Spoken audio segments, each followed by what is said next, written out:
Our Gen Con coverage is brought to you by Hit Point Press. From animated spell and tarot cards to their breathtaking Humblewood campaign setting and adventure, Hit Point Press is your one-stop shop for amazing 5e content.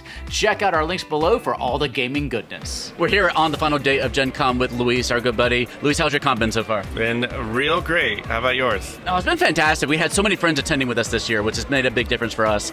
Just having your crew here for Nerd Summer Camp has been fantastic.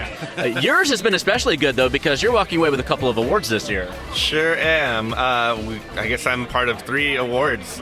We had the Diana Jones Awards, awarding the United Paizo Workers Union, which is a great honor, the recognition of all the hard work that was put in to make that happen. Hopefully it brings a spotlight to the whole process, the idea of unions, and we are here to help anyone else who is looking for to start that whole process, right?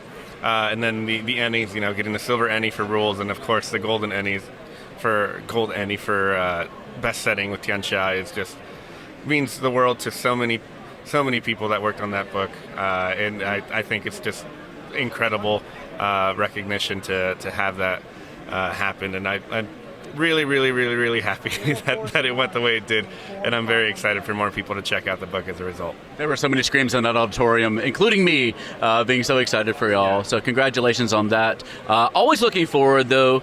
You always have a lot of projects in the pipeline, but one of your big ones coming out soon is Divine Mysteries in November. Tell us a little bit about that one. Lost Omens Divine Mysteries is a 328-page tome full of information about the gods. If you ever checked out Lost Omens Gods and Magic, take that book and make it 3 times as big, right? We talk about our core deities, just like in that book. We give you information on them, all remastered, up to date. If you need to worry about your sanctification, all the information is there. And then we go into covering a lot of those other deities that were featured in that book. So if you want to have your updated stats for Nocticula or Kyrgyz or Alceta or some of these other gods that were featured, we have that information there. And we also cover the Demon Lords, Imperial Lords. We cover a lot of these categories, Elemental Lords. There's so many lords that were part of those books but now need to be remastered and updated. So we feature the information there and get you the remastered stats as well, all crammed into that book. And then we decided, well, let's add more, right? We have all these gods, but we had a lot of gods in 1E that haven't made the transfer over to 2nd edition. Let's get those updated and also working under remaster rules. So we grabbed the goblin deities, grabbed orc deities, giant deities, we grabbed the gods of ancient Aslan. So we grabbed as much as we could cram into this book, which is a lot, it turns out. And in addition to that, we wanted to give you information about divinity. So the book's cover, which obviously I don't have the book here, but it features a nice cute little bird, a Nasoi psychopomp by the name of Yavali, and the book is being presented as if she is writing a essentially enormous grad school project of sorts to figure out if she can get promoted and be like a proper psychopomp for Pharasma. So this is her big treatise, her big project, and there's a lot of in-setting writings by Yavali where she says that she went around and tried to understand what makes a god tick, right? How do they work? Why do mortals worship them? Why do gods give power to mortals, right? What is this whole process? And there's several essays in this book written by Yavali that really dive into the nature of divinity, talk about those exact questions, and even delve into, what happens when a god dies. Kind of a relevant question as of late. Right, so with the death of Gorham, we thought, this is a good opportunity to kind of explore divinity just a little bit as part of this whole process.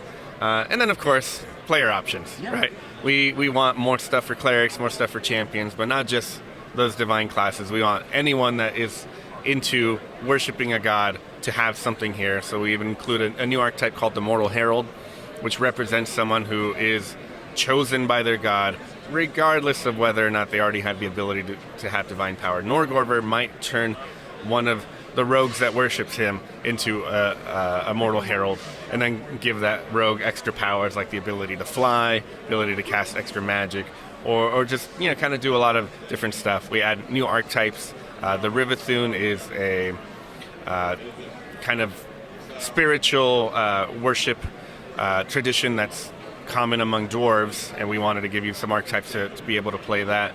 We give you new class archetypes. There's the Battle Harbinger for the Cleric, which is all about getting into combat and really going at it. So you get diminished spellcasting capabilities in exchange for greater combat abilities. So there's a lot of cool stuff in there. And so many gods. So regardless of what you're playing, you'll have a chance to find something that really lines up with what you're looking for in that book. I'm trying to see if there's anything else. How much I can vamp for you too, because I always like to say that I think one of the things that sets Pathfinder apart from a lot of other games in this genre is the robust pantheon of gods, sure. And the explanation for players on how you can actually role play a worship of them in your games. You know, you have everything from just daily rituals that a worshiper of this god would go through, or maybe common phrases that they would say to represent their faith or to kind of indicate to others what their faith is. And it really helps a player who may come at this, because this can be a little high level, high concept idea about worshiping a god and how to bring it down to a player level. Like, here's just little things that you can do in your role play to separate your character from another one who worships a different god. And so I think that's what makes Pathfinder amazing. So Gods of Magic was my favorite book of the last set. Yeah. And so I'm very much looking forward to this one. Absolutely. You mentioned pantheons. One new category of worship that we're including in this book are called covenants. They're like pantheons. If you looked at Gods and Magic, we had groupings of gods. Like, oh, this is the pantheon, this is the god claw, this is the dwarven deities, this is the elven deities. But we realized that the way those work structurally, this is getting really inside baseball for a second here, real nitty gritty. You have to have these specific. Each of the gods featured in the pantheon already has to have their specific deity information. You have to already be able to worship them on their own, which is great, but when you wanted to include other concepts that could provide divine power, it didn't really work out for what we needed. So we created the covenant category, which includes things like, hey, there might be lesser spirits that when working together can grant you divine power. And we don't have to have stats for these individual spirits. We can just say they're part of this covenant, and here they are. They give you the chance to worship them the same way you would any god. Or there's even weird opportunities to do really, really, really strange stuff. Like, there is a covenant where all it says is the power comes from mysterious forces, and we don't have to tell you who that is or how that's actually working. So this is a cool opportunity to really expand just what can be a god, which turns out pretty much anything at this point, if you really want it to for the story. Excellent. It's coming out in November? Coming out in November, yes. And while you're waiting for that, check out Tianxia World Guide, or later this month, you can check out this little guy here, the Tianxia Character Guide as well, to hold you over until then. I'm so excited for that one as well. I was going to ask you one more question. Yeah. I might be able to guess, what was your favorite moment of the con? Favorite moment is probably the win for Tianxia World Guide. Yeah, absolutely incredible. And that's available. You can see clips on YouTube to see the moment where y'all will get to when you get to run on stage. And the gold Eddie for best setting goes to Pathfinder Lost. Congratulations on that. We're looking forward to seeing you again here next year, and hope you have a safe trip home. Yeah, thanks so much. Glad to chat with you anytime.